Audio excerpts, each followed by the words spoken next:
Hey guys, welcome back to my channel. In this quick tutorial, I'll show you to update your shipping address on Pandora Jewelry. Please make sure to watch this video to the very end so you don't miss out on important information and to not make any mistakes. In saying that, let's dive in.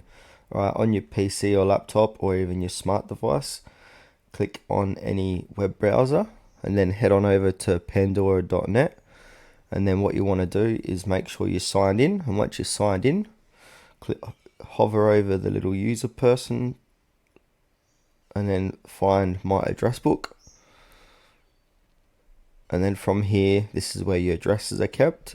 As you can see, I've got no current address, so if you want to add a new address, click on add new address and then fill out this form and then click on save. So I'll go ahead and fill out this form here.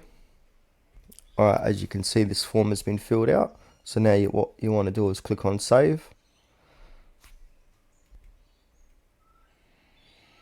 And there's my current new address.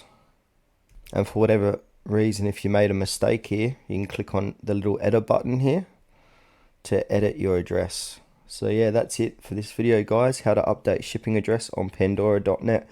Thanks for watching this video to the very end. Please consider to like this tutorial and subscribe to our channel if you found it was helpful.